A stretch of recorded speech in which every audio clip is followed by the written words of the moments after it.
देखिए, ठीक है। नमस्कार दोस्तों, आज हम लोग बात करते हैं क्लास 12th का रासायनिक अभिक्रिया में अगली कड़ी के, जिसमें हम लोग बात करते हैं। एक क्वेश्चन पूछा जाता है 5 नंबर में कि क्या होता है जब। क्या होता है जब के नाम से जो है एक प्रश्न आता है आप लोगों में, जो कि हमेशा जो है पूछा जाता है। इसमें ये पूछता है कि क्या होता है कि जब कोई रासायनिक अभिक्रिया, कोई पदार्थ की क्रिया किसी दूसरे के साथ कराते हैं। तो ये क्वेश्चन आपको जो है एग्जाम में 5 नंबर में पूछे जाते हैं। ये भी आपको क्या होते हैं 5 नंबर में पूछे जाते हैं। अब इसमें हम लोग बात करते हैं कि क्या होता है जब। इसके कड़ी में जो है पहला है, पहले अभिक्रिया की बात करते हैं कि क्या होता है जब एल्डिहाइड की क्रिया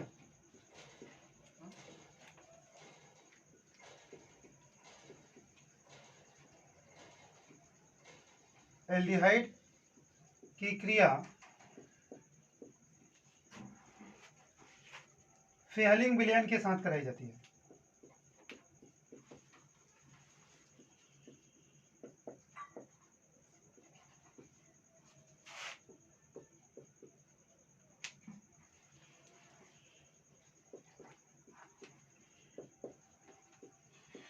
देखिए, क्वेश्चन है कि क्या होता है जब फेहलिंग विलयन की क्रिया किससे कराई जाती है।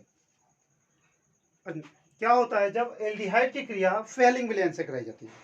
तो फेहलिंग विलयन का हम लोग जो है बात करते हैं, तो एल्डिहाइड हमारा कोई भी हो सकता है। तो यहाँ पर जो एल्डिहाइड होगा RCHO, इसकी क्रिया हम किससे करा दें, फेहलिंग विलयन।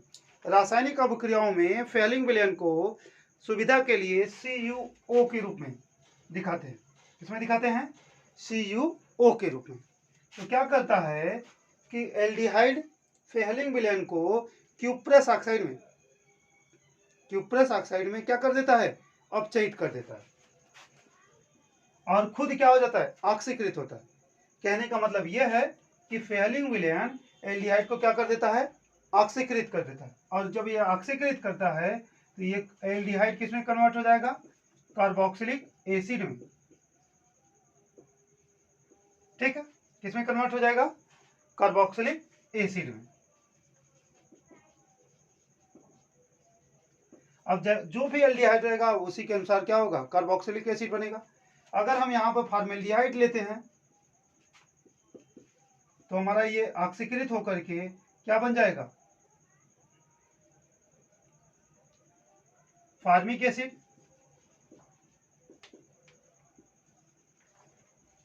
अगर इसके स्थान पे हम क्या लेते हैं, एसिटल्डिहाइड लेते हैं, तो ये ऑक्सीकृत होकर के क्या बन जाएगा, एसिटिक एसिड।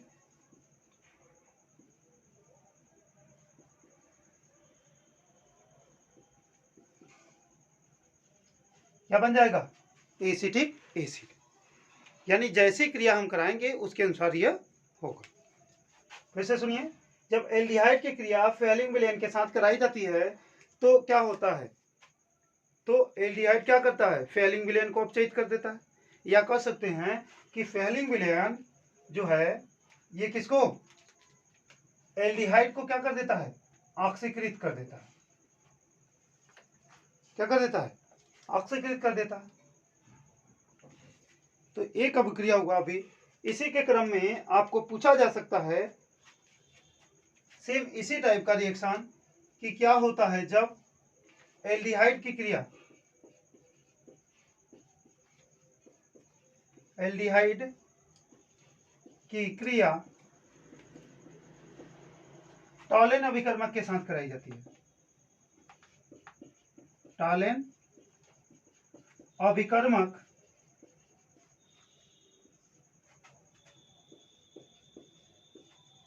क्या होता है जब एल्डिहाइड की क्रिया किससे होती है, टॉलेन अभिकर्मक से।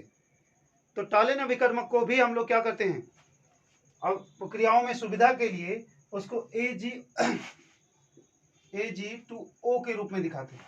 किसके रूप में दिखाते हैं, Ag2O के रूप में। यहां पर देखिए ये भी क्या करता है, सेम यही प्रोसेस होता है कि ए एल्डिहाइड को क्या कर देगा, टॉलेन अभिकर्मक जो होता है एल्डिहाइड को क्या कर देता है, ऑक्सीकृत कर देता है। ठीक है, क्या कर देता है, ऑक्सीकृत कर देता है। ठीक है, ये हमारा क्या हो जाएगा, टॉलिन अभिकर्मक। ठीक, अब जैसा हम एल्डिहाइड लिए रहेंगे वैसा होगा। फॉर्मेल्डिहाइड लिए हैं,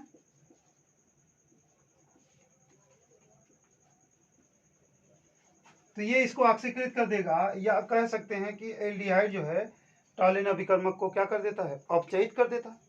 ये शब्द भी बोल सकते हैं, जैसे फैलिंग विलयन को था HCOOH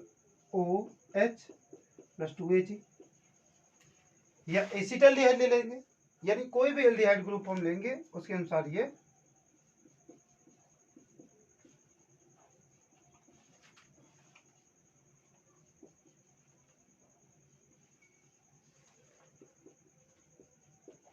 ठीक है। अभी जो है बहुत महत्वपूर्ण एग्जाम्पल हम लोगों ने पढ़े है अभिक्रिया।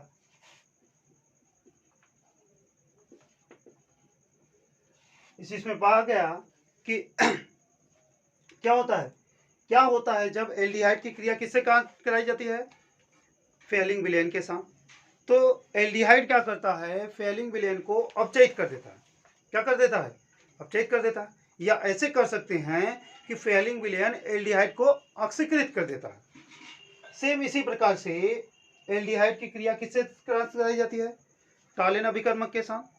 तो यहाँ पर हम लोग फिर बोल सकते हैं कि ये क्या काम करता है, एल्डिहाइड जो है टॉलिन अभिकर्मक को अपचयित कर देता है। टॉलिन अभिकर्मक को क्या कर देता है, अपचयित कर देता है। या कह सकते हैं कि टॉलिन अभिकर्मक जो है एल्डिहाइड को क्या कर देता है, ऑक्सीकृत कर देता है। ठीक, इसी के क्रम में एक अगला रिएक्शन आपको आगे हम लोग पढ़ते हैं। ठीक है, इसको नोट कर लीजिएगा।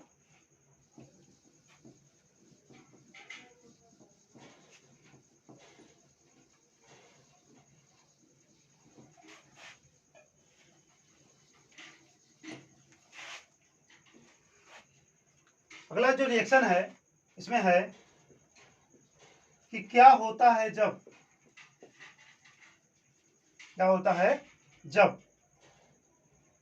एसिटिक अम्ल की क्रिया या एसिटिक अम्ल को अमोनिया के साथ गर्म किया जाता है।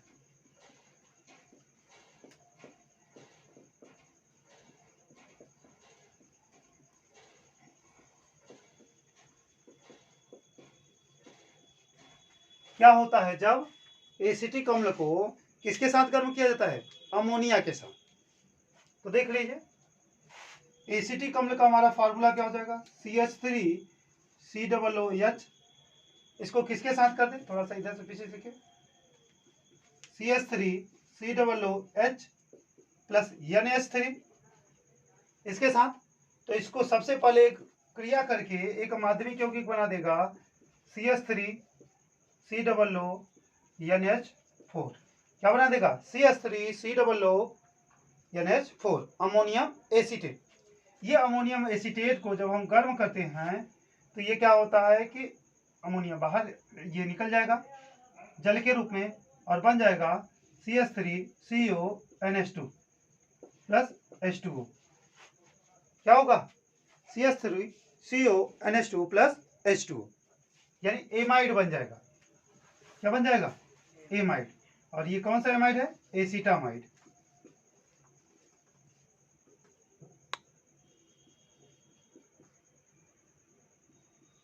ठीक है, अगला जो है महत्वपूर्ण रिएक्शन जो है कि कुछ क्वेश्चन में पूछा जाता है कि क्या होता है जब एसिटिक अम्ल को अमोनिया के साथ गर्म किया जाता है। वैसे भी अमोनिया में हम डाल देंगे अमोनिया को एसिटिक अम्ल में, तो एक माध्यमिक यौगिक बना देगा या लवण बना देगा। माध्यमिक यौगिक क्या कर सकते हैं, लवण बना देता है। अमोनियम एसीटेट क्या बना देता है, अमोनियम एसीटेट बना देता है, जो कि एक प्रकार का क्या है, लवण है। ठीक, अब इसी तरह से अगला रिएक्शन हम लोग पढ़ते हैं।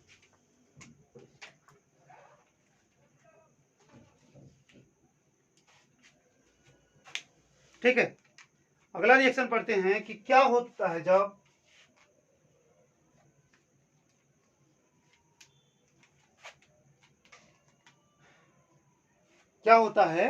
जब एसिटिक अम्ल को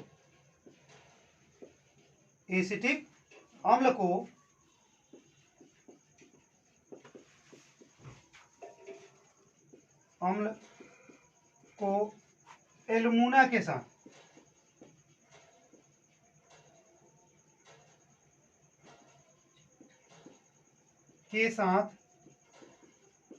गर्म किया जाता है।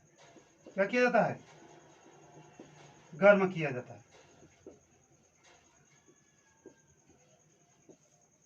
ठीक है, ध्यान दीजिए, क्या होता है जब एसिटिक अम्ल को किसके साथ गर्म किया जाता है? एल्यूमिना के साथ। ठीक, एसिटिक अम्ल का हमारा फार्मूला क्या होता है? CH3COOH। इसको हम एल्यूमिना के साथ गर्म करें Al2O3 के साथ। इसके साथ Al2O3 के साथ। एल्यूमिना के साथ जब गर्म करेंगे तो ये जल बाहर निकल जाएगा और बन जाएगा CH3CO का ट्वाइस O प्लस H2। ठीक है, जिसको एसिटिक एनहाइड्राइड के नाम से जाना जाता है। क्या कहते हैं इसको? Acetic anhydride. ठीक है, क्या होता है कि जब एसिटिक अम्ल को एल्यूमिना के साथ गर्म किया जाता है। किसको? एसिटिक अम्ल को।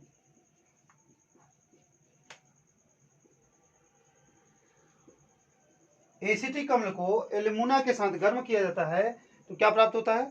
एसिटिक एनहाइड्राइड प्राप्त होता है। ठीक, अब इसी कड़ी में जो है हम लोग अगला रिएक्शन पढ़ते हैं। इसे देख लीजिए, एसिटिक अम्ल को क्रिया कराते हैं जब गर्म करते हैं एल्यूमिना के साथ तो वो जो जल क्या हो जाता है? बाहर निकल जाता है और बन क्या जाता है? एसिटिक एनहाइड्राइड, या इसी को हम कह सकते हैं अम्ल एनहाइड्राइड के नाम से।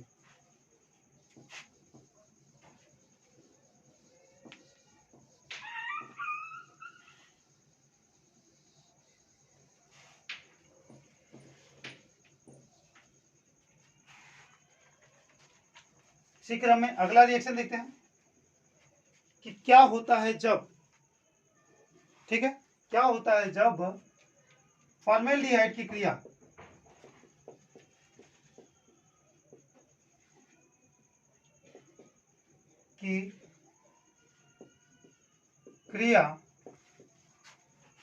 ग्रिग्नार्ड अभिकर्मक के साथ, ग्रिग्नार्ड अभिकर्मक यानी RMgX के साथ कराते हैं।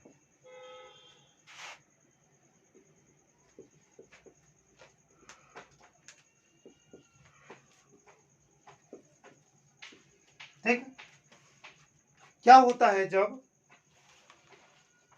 फॉर्मेल्डिहाइड की क्रिया ग्रिग्नार्ड अभिकर्मक के साथ कराते हैं। ठीक है, तो देखिए,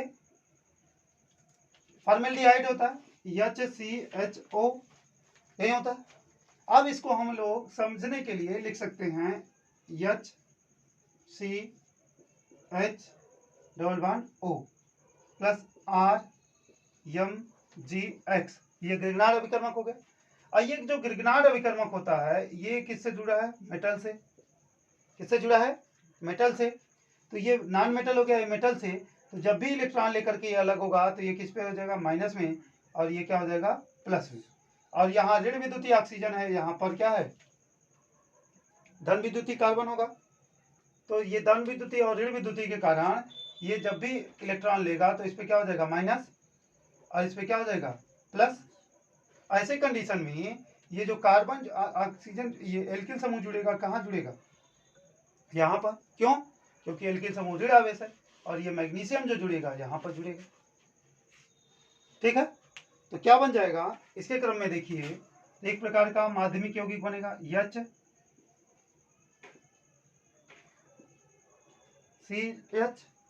ये O के साथ क्या जुड़ गया हमारा? Mgx, और यहाँ क्या जुड़ गया, R। क्या जुड़ गया, R। अब इसको साथ हम इसका हम क्या करते हैं, अम्लीयकरण कर देते हैं, यानी अम्ल के साथ क्रिया करा देते हैं। जब अम्ल के साथ क्रिया करा देते हैं तो ये क्या हो जाएगा, टूट जाएगा हमारा RCH2 RCH2OH। ये H यहाँ पर चला जाएगा, ये क्योंकि ये माइनस है, ये प्लस है, तो H कहाँ जुड़ जाएगा, इसके साथ, और ये RCH2OH हो जाएगा, प्लस ये MgXCl हो जाएगा। क्या हो जाएगा, MgX, ये Cl हो जाएगा। ठीक है, यानी कौन सा अल्कोहल बन जाएगा यहाँ पर, प्राथमिक अल्कोहल।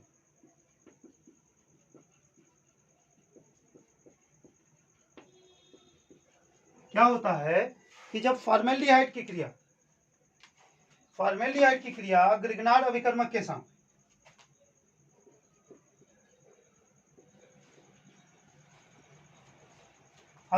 साथ कराई जाती है तो सबसे पहले क्या बनता है, माध्यमिक यौगिक बनता है। फिर उस माध्यमिक यौगिक का अम्लीयकरण करने पर, यानी अम्ल से क्रिया कराने पर वो एल्कोहल में टूट जाता है और लवण में। तो ये एल्कोहल कौन सा होता है, प्राथमिक एल्कोहल। कौन सा अल्कोहल होता है, प्राथमिक एल्कोहल। इसी के क्रम में हम लोग दूसरा रिएक्शन इसी में पढ़ देते हैं, इसी से संबंधित है कि एसिटल्डिहाइड की क्रिया, यानी फॉर्मेल्डिहाइड को छोड़कर अन्य एल्डिहाइड कोई होगा। ठीक है, कोई भी एल्डिहाइड हो सकता है फॉर्मेल्डिहाइड को छोड़कर, यानी एसिटल्डिहाइड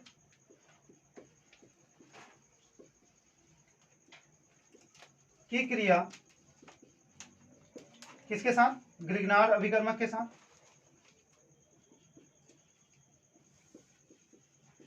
तो देखिए क्या होता है, जब एसिटल्डिहाइड की क्रिया RMgX के साथ कराते हैं तो एसिटल्डिहाइड क्या होगा, RCH⋯O,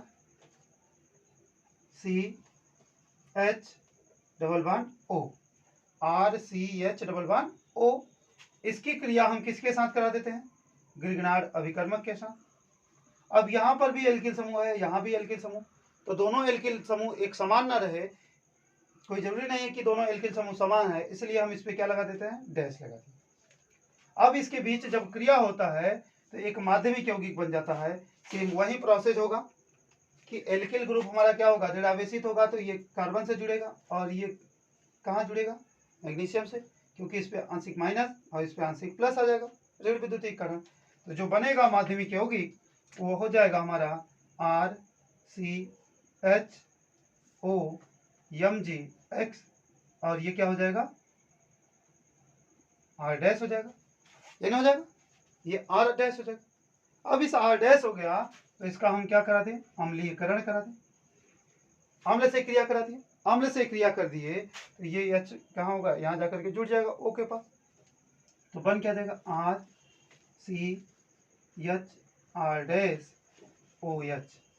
प्लस, प्लस में क्या होगा, इसी के क्रम में, इसी में प्लस में क्या हो जाएगा, Mgx2, या यहीं पर लिख सकते हैं Mgx,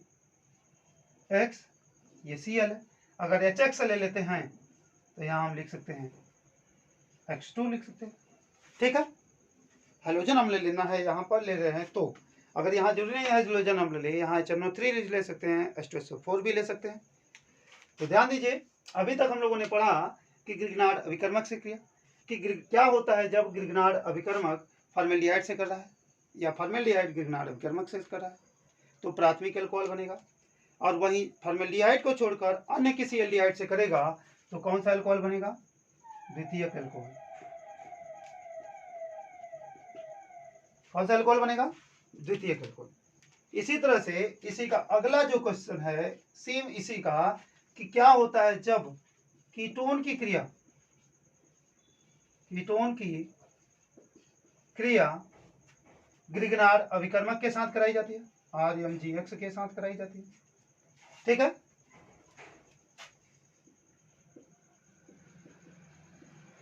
क्या होता है जब कीटोन की क्रिया किसके साथ कराई जाती है, ग्रिग्नार्ड अभिकर्मक के साथ। घुमा करके क्वेश्चन पूछता चला जाएगा।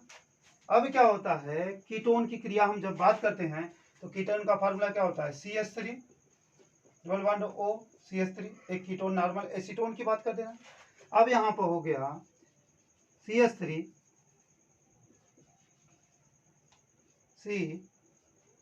CH3 डबल बॉन्ड O, क्या हो गया, डबल बॉन्ड O। अब इसकी क्रिया हम किसके साथ करा दें, RMgX, RMgX से कराए तो यहाँ पर क्या बनेगा, ये ऋणावेश बना था तो ये कहाँ जुड़ेगा, कार्बन पे, और ये मैग्नीशियम कहाँ जुड़ेगा, ऑक्सीजन पे, क्योंकि हमने बताया कि ये धातु से जुड़ा है तो यहाँ पर क्या होगा, ऋणावेश होगा, और यहाँ पर जो है धनावेश होगा। इसी तरह से ऑक्सीजन क्या है, विद्युतीय है, तो यहाँ माइनस, यहाँ पर प्लस, यहाँ पर क्या बन जाएगा, एक प्रकार का माध्यमिक यौगिक CH3 CH3 O MgX R dash, या R कर दे है खाली, ठीक। फिर वही सेम क्रिया इसका अम्लीयकरण कर दें, HX से क्रिया करा दिए, किसे करा दिए, HX से, तो बना क्या हमारा CH3 R OH, H के ऑक्सीजन के पास H चला जाएगा, प्लस में फिर क्या बन जाएगा MgX2, क्या बन गया MgX2, और इस तरह से यहाँ पर कौन सा अल्कोहल बन गया, तृतीयक एल्कोहल, 3 डिग्री एल्कोहल, ठीक है। इसे सुन लीजिए, हमने कहा कि क्या होता है जब फॉर्मेल्डिहाइड की क्रिया ग्रिग्नार्ड अभिकर्मक के साथ कराते हैं, तो कौन सा अल्कोहल बनेगा, प्राथमिक एल्कोहल। क्या होता है जब एसिटल्डिहाइड की क्रिया ग्रिग्नार्ड अभिकर्मक के साथ कराते हैं, अर्थात फॉर्मेल्डिहाइड को छोड़कर अन्य किसी एल्डिहाइड की कराते हैं, तो कौन सा अल्कोहल बनेगा, द्वितीयक एल्कोहल बनेगा, ठीक। इसी प्रकार से क्या होता है जब कीटोन की क्रिया जो है किसके साथ कराई जाती है, ग्रिग्नार्ड अभिकर्मक के साथ, तब कौन सा अल्कोहल प्राप्त होगा, तृतीयक एल्कोहल। और इसमें जो है कभी कभी आपको डिफाइन कर देता है कि प्राथमिक, द्वितीयक और तृतीयक एल्कोहल जो है में विभेद कीजिए, इसको बता सकते हैं कि इस क्रिया को बता करके एक लक्षण ये बता सकते हैं इसमें डिफरेंस को, ठीक है। अब इसी क्रम में अगला रिएक्शन हम लोग देखते हैं, को नोट कर लीजिएगा, ठीक है। इसी क्रम में हम लोग अगला रिएक्शन देखते हैं,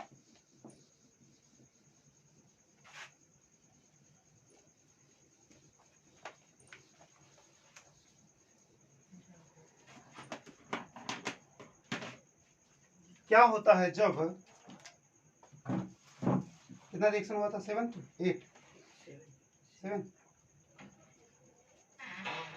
क्या होता है जब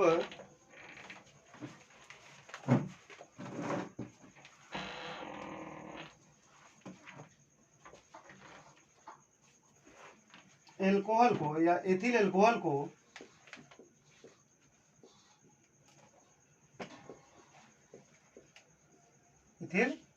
को अम्लीय K2Cr2O7 के साथ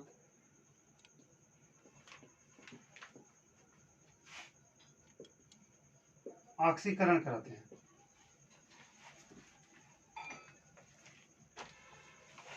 ठीक है। क्या होता है जब एथिल अल्कोहल को अम्लीय K2Cr2O7 के साथ ऑक्सीकरण, तो देखिए CH3 CH2OH, ये हमारा एथिल अल्कोहल है, CH3 CH2OH, इसका हम किससे कराते हैं, अम्लीयकरण कराते, ऑक्सीकरण करा देते हैं, अम्लीय K2Cr2O7, तो माइनस H2O क्या हो जाएगा, निकल जाएगा, और बन क्या जाएगा CH3CHO, क्या बन जाएगा CH3CHO, एसिटल्डिहाइड, एसिटल्डिहाइड बन जाएगा। इस एसिटल्डिहाइड को हम पुनः ऑक्सीकरण अगर करा दें, वही अम्लीय K2Cr2O7 की उपस्थिति में, तो ये फिर से एल्डिहाइड किसमें ऑक्सीकृत हो जाएगा, CH3COOH, यानी कार्बोक्सिलिक एसिड में। और ये हमारा एथिल अल्कोहल लिए हैं, तो कौन सा कार्बोक्सिलिक एसिड होगा? Acetic acid. ठीक है, यानी क्या होता है जब एथिल अल्कोहल को अम्लीय पोटेशियम डाइक्रोमेट द्वारा ऑक्सीकरण कराते हैं के साथ ऑक्सीकरण कराते हैं। ठीक है, अब इसी में और रिएक्शन जो होता है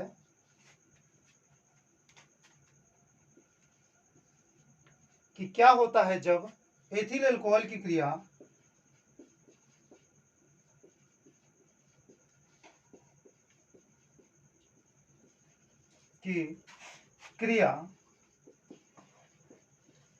किसके साथ करा देते हैं? एसिटिक अम्ल के साथ।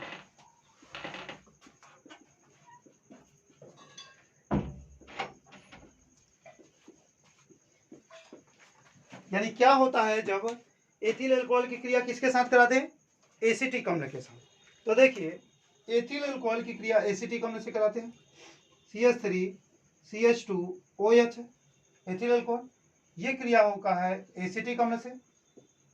इस तरह से इस क्रिया को हम ऐसे अगर लिखना चाहे तो CH3 C double bond OH plus OH CH2 CH3 ऐसे भी दिखा सकते हैं। तो देखिए क्या होता है कि इसका जो है OH एसिटिक अम्ल का OH और इस वाले का एथिल अल्कोहल का EH क्या होता है? बाहर निकल जाता है। क्या होता है? बाहर निकल जाता है और -H2O के रूप में। तो बचता क्या है हमारा? CH3 C double bond O C2H5, या इसी को CH2 CH3 के पद में भी लिख सकते हैं, CH2 CH3। ये क्या बन गया हमारा? एस्टर। और कौन सा एस्टर बन गया? Ethyl acetate. कौन सा एस्टर बन गया? Ethyl acetate. ठीक है,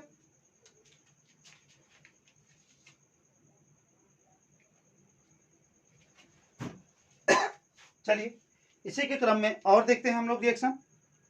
यानी कि ये क्या कहें कि क्या होता है जब एथिल अल्कोहल की क्रिया एसिटिक अम्ल के साथ कराते हैं। एसिटिक अम्ल के साथ कराते हैं तो क्या बन जाता है? Ethyl acetate. ये हमारा एसिटिक अम्ल है और ये एथिल अल्कोहल। इसी क्रिया को हम लोग एस्टरीकरण के नाम से भी जानते हैं। एस्टरीकरण के नाम से भी जानते हैं। चलिए देखिए, इसी क्रम में हम लोग और रिएक्शन की बात करते हैं आगे। नोट कर लीजिएगा।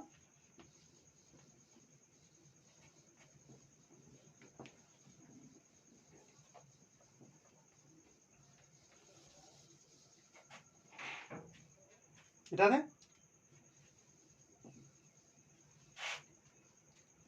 अगला जो है कि क्या होता है जब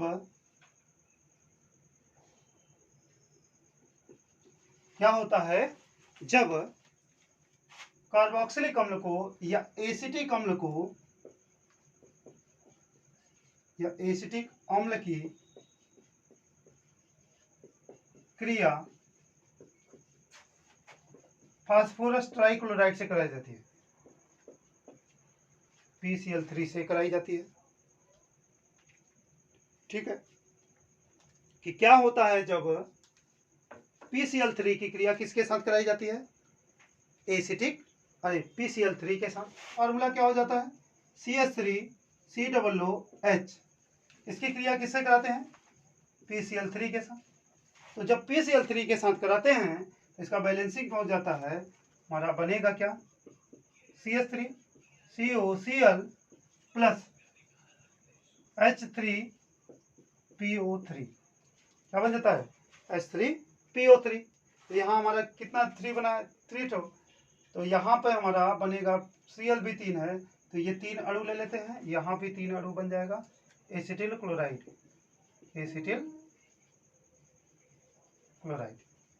ये क्या है? Acetic acid. ठीक है, एसिटिक ग्रुप। चलिए देखिए, यानी क्या होता है जब एसिटिल क्लोराइड की एसिटिक अम्ल की क्रिया किसके साथ कराई जाती है, PCl3 के साथ, तो क्या बन जाता है, एसिटिल क्लोराइड बन जाता है। इसी के क्रम में हम लोग अगला रिएक्शन पढ़ते हैं कि क्या होता है जब, क्या होता है जब एथिल अल्कोहल को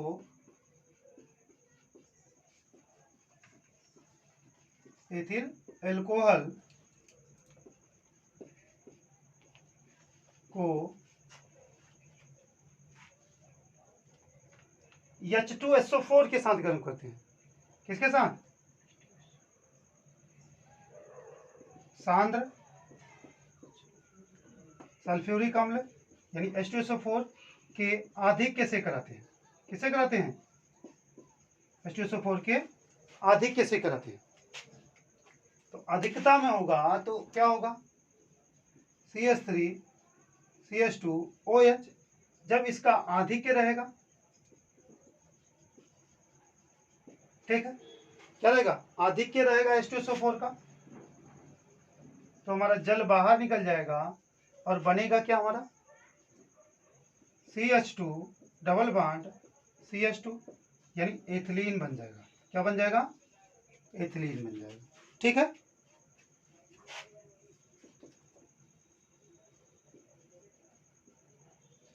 कहने का मतलब यह है कि एथिल अल्कोहल को H2SO4 के आधिक्य के साथ जब गर्म करेंगे तो क्या प्राप्त होगा, या क्रिया कराएंगे तो एथिलीन प्राप्त होता है, यानी एल्कीन प्राप्त होता है। ठीक है, अब इसी तरह से अगला जो रिएक्शन हम लोग बात करते हैं,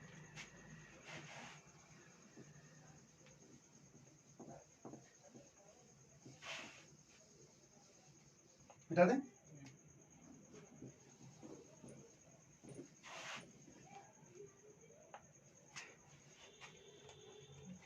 कि क्या होता है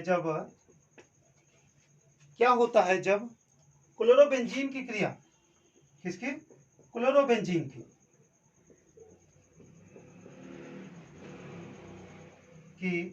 क्रिया क्लोरोबेंजीन की क्रिया क्लोरल के साथ कराई जाती है।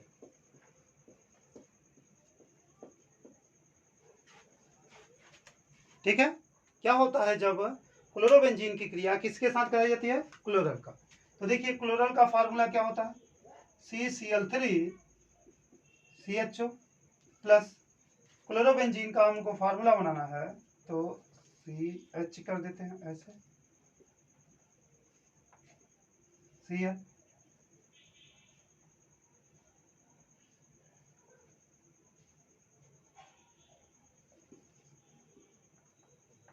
ठीक, इसको AH को एक ठो बाहर दिखा देते हैं इसका।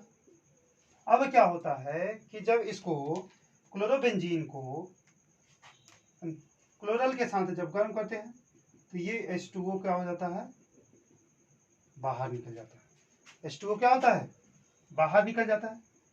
और जब H2O बाहर निकल जाता है तो ये बनता क्या है, तो देख लीजिए, CCl3 CH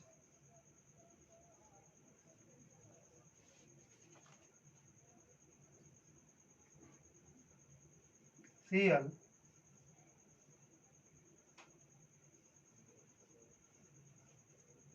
Cl, ये बनेगा क्या, डाई क्लोरो, दो बार क्लोरो है, डाई क्लोरो डाईफेनिल, डाईफेनिल, दो बेंजीन रिंग है, डाई क्लोरो डाईफेनिल ट्राईक्लोरो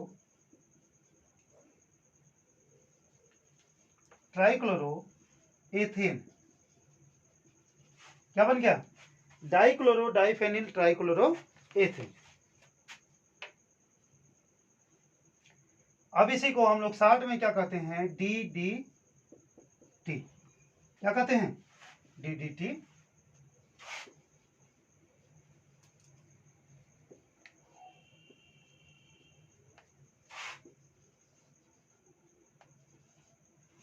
ठीक।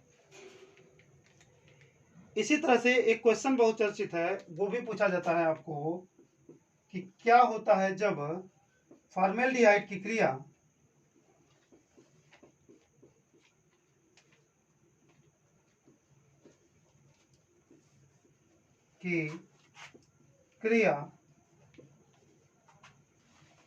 किसके साथ कराई जाती है? अमोनिया के साथ।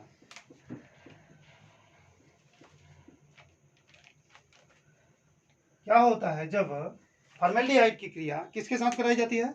अमोनिया के साथ। तो फॉर्मेल्डिहाइड का फार्मूला H6, यहाँ पर क्या करना है? HCHO। क्या होता है? HCHO, 6HCHO ले लेते हैं प्लस 4 NH3 ले लेते हैं, अमोनिया का अणु। अब इसके बाद इसकी क्रिया कराएंगे तो CH2 का 6 NH N4 प्लस 6H2O बाहर निकल जाता है। क्या होता है? तो इसी को कहते हैं हेक्सामेथिलीन टेट्रा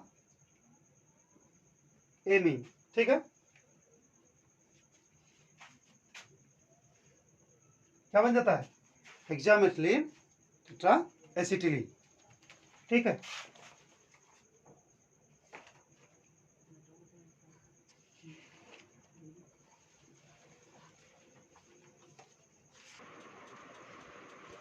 देखिए हमने बताया कि एल्डिहाइड फॉर्मेल्डिहाइड की क्रिया किससे कराते हैं? NH3 के साथ।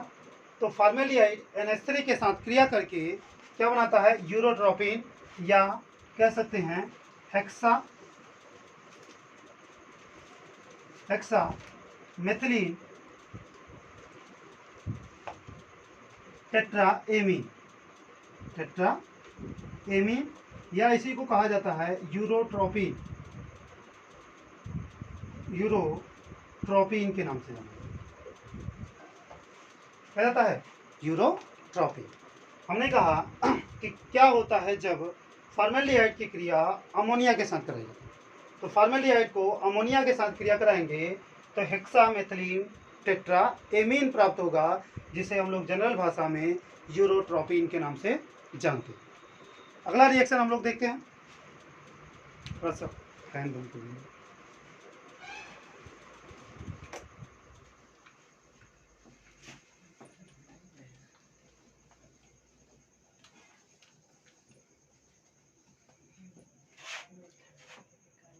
इसी के क्रम में हम लोग देखते हैं अगला जो है रिएक्शन। ठीक है, इसी के क्रम में अगला जो रिएक्शन हम लोग देखते हैं कि क्या होता है जब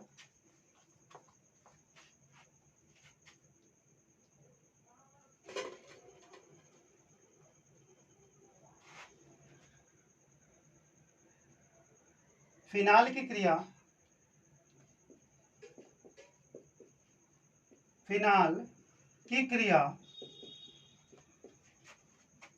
HNO3 तथा H2SO4 HNO3 तथा H2SO4 के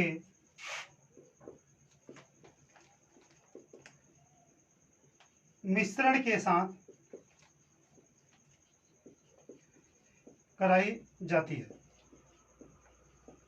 ठीक है, क्या होता है जब फिनाल की क्रिया HNO3 तथा H2SO4 के मिश्रण के साथ कराई जाती है। ठीक है, तो ध्यान दीजिए, अगर नॉर्मल ऐसे कराते हैं HNO3 जो टूटता है हमारा किसमें टूटेगा? OH प्लस में, अरे माइनस में, प्लस NO2 प्लस के रूप में। ठीक है, किसमें टूटेगा? OH माइनस में और NO2 प्लस। हमने कहा है कि फिनाल की क्रिया, ठीक है, तो फिनाल जो होता है ये इस तरह से होता है। नॉर्मल जो है, पहले थोड़ा सा फिनाल में हम लोग रिएक्शन देख लेते हैं। फिनाल क्या होता है कि फिनॉक्साइड आयन बनाता है। ये क्या कर देता है? Phenoxide ion. और जब फिनॉक्साइड आयन बनाएगा तो ये इस तरह से बनेगा, ये इसका ऋणावेश हो जाएगा। तो ये देखा जाए तो एक्चुअल में इस चेंज होकर के इस तरह से बंद बना फिनाक्साइड आयन बना लेगा ऋण विद्युतीय होने का। और इसमें डीलोकलाइज्ड पाई इलेक्ट्रॉन होते हैं, ये बंद बना ले यहाँ पर, ये इलेक्ट्रॉन यहाँ पर चला जाएगा। तो माइनस माइनस कहाँ पर आ सकते हैं इसके बारे में पहले देख लीजिए, तो इसके बारे में बात करते हैं। यहाँ डबल बॉन्ड हो जाएगा, यहाँ पर क्या हो जाएगा माइनस, और यहाँ डबल बॉन्ड है यहाँ। लेकिन सभी पाई जो है बेंजीन रिंग के सभी कार्बन एक समान ऋण विद्युतीय हैं, तो जरूरी नहीं है कि ये ऋण विद्युतीय यहाँ बंद, यहाँ ऋण आवेश रहे। हो सकता है ये बंद बनाया हो, ये वाला इलेक्ट्रॉन जो है यहाँ पर ऋण आवेश के रूप में हो। इस तरह से तो क्या हो जाएगा इसमें, यहाँ बंद, यहाँ बंद, यहाँ पर माइनस हो गया। ये भी जरूरी नहीं कि माइनस यहाँ पर हो, इसी कार्बन पर हो सकता है कि ये बंद बनाया हो और माइनस यहाँ पर हो, ये वाला इलेक्ट्रॉन। क्या हो जाएगा इस तरह से, इसको double bond O, double bond O, फिर यहाँ पर माइनस हो। ठीक है, ये भी जरूरी नहीं है, ये हो सकता है कि यहाँ बंद बनाया हो और ये यहीं पर हो, ये क्या हो माइनस इसी ऑक्सीजन पर ही हो। इस तरह से पाई इलेक्ट्रॉनों का डीलोकलाइजेशन हो। जब डीलोकलाइजेशन होगा तो माइनस हमको कहाँ कहाँ उत्पन्न हो रहे हैं, ये आर्थो पोजीशन है, ये पैरा पोजीशन है, ये भी आर्थो पोजीशन है। ठीक है, यानी सभी आर्थो और पैरा पोजीशन पर। और धनावेश कहाँ उत्पन्न हो रहे हैं, जहां पर माइनस नहीं हो रहा है, यानी मेटा पोजीशन पर। कहाँ कहाँ नहीं उत्पन्न हो, मेटा पोजीशन पर और इस मेटा पोजीशन पर। ठीक है, तो इसका मतलब हमारा ये जो NO2 जुड़ेगा वो कहाँ जुड़ेगा, जहां पर ऋणावेश होगा, जहां पर इलेक्ट्रॉन की क्या होगी अधिकता होगी, तब इसी की क्रिया अब कराई जाती है। इस रिएक्शन को देख लीजिए आप,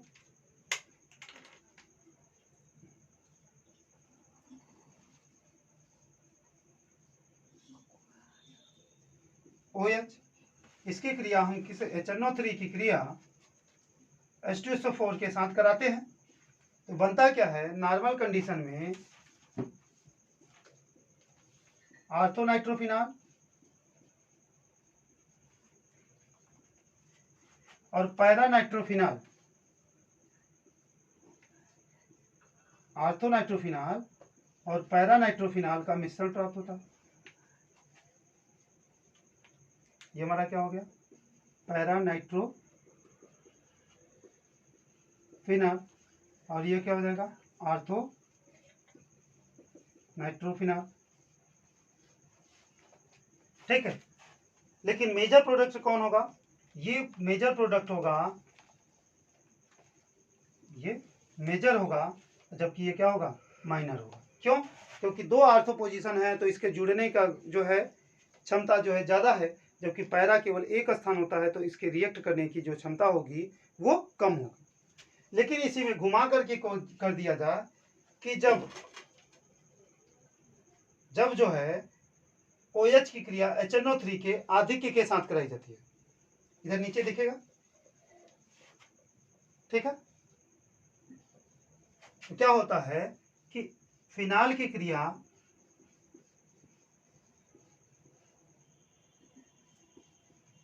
HNO3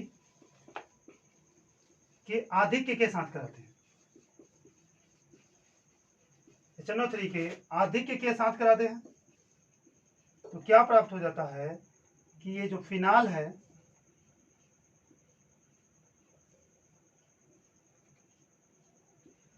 इसमें NO2 जो है आर्थो और पैरा सभी स्थानों पर जुड़ जाता है, अरे आर्थो और मेटा अरे पैरा सभी स्थानों पर जुड़ जाता है। इस तरह से ये बन जाता है, क्या बन जाएगा, ये स्थान नंबरिंग करें 1 2 3 4 5 6, तो 2 4 6 ट्राई नाइट्रो फिनाल हो जाएगा। क्या हो जाएगा 2 4 6 ट्राई नाइट्रोफिनाल, या इसी को कहा जाता है पिक्रिक अम्ल, पिक्रिक एसिड। ठीक, फिर से सुन लीजिए, हम लोग कहे हैं कि क्या होता है जब फिनाल की क्रिया HNO3 और H2SO4 के मिश्रण के साथ कराई जाती है। तो नॉर्मल कंडीशन में ये हम लोग पाई इलेक्ट्रॉन का डिलोकलाइजेशन दिया है कि कौन कहाँ जुड़ेगा। अगर हम NO2 को मेटा पोजीशन पर जोड़ देंगे तो गलत हो जाएगा। क्यों नहीं जुड़ सकता, कोई पूछ दे तो यहाँ पर NO2 प्लस के रूप में OH माइनस के रूप में, OH हमारा अगर जुड़ना होगा तो मेटा पर जुड़ेगा। कोई भी समूह वही जुड़ता है जहाँ पर उसके नेचर का होता है यौगिक या स्थान। तो यहाँ पर NO2, यहाँ जहाँ जहाँ माइनस बना है वहाँ वहाँ NO2 जुड़ सकता है। तो नॉर्मल कंडीशन में जब कराते हैं तो HNO3 की क्रिया H2SO4 की उपस्थिति में फिनाल की से, तो हमारा जो NO2 है वो आर्थो पर भी जुड़ता है, पैरा पर भी। तो इस तरह से जो कुछ यौगिक बनते हैं वो आर्थोनाइट्रोफिनाल और कुछ यौगिक बनते हैं पैरानाइट्रोफिनाल। अब ये क्या होता है कि ये एक्चुअल मिक्सचर में होते हैं, इसलिए कहा जाता है कि आर्थोनाइट्रोफिनाल और पैरानाइट्रोफिनाल का मिश्रण प्राप्त होता है। लेकिन उसमें ज़्यादा मुख्य उत्पाद कौन होता है, तो मुख्य उत्पाद हमारा होता है आर्थोनाइट्रोफिनाल और साइड प्रोडक्ट के रूप में होता है ये। इसके बनने की संभावना जो है 70% होती है और इसके बनने की संभावना लगभग 30% होती है। ठीक है, वही क्या करते हैं कि फिनाल की क्रिया HNO3 के आधिक्य के साथ कराई जाती है। किसके साथ? HNO3 के आधिक्य के साथ कराई जाती है।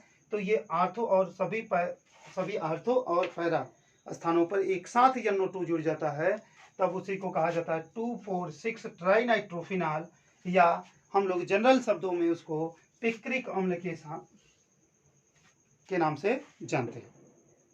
क्या कहते हैं? पिक्रिक अम्ल के नाम से जाना जाता है। ध्यान दीजिए, कभी कभी कर देता है कि कैसे प्राप्त करेंगे, अगर दे देगा कि फिनाल से पिक्रिक अम्ल, तो भी यहाँ पूछा जा सकता है। या पिक्रिक अम्ल के लिए जो है हम लोग बात करें तो कैसे होगा, यहाँ पर कि क्या होता है जब अम्ल। ठीक है, तो थैंक यू। इसी क्रम में आप लोग क्या करेंगे, अगला वीडियो जो है देखते रहेंगे। आगे की कड़ी में जो है नेक्स्ट पार्ट में हम डालेंगे। Thank you.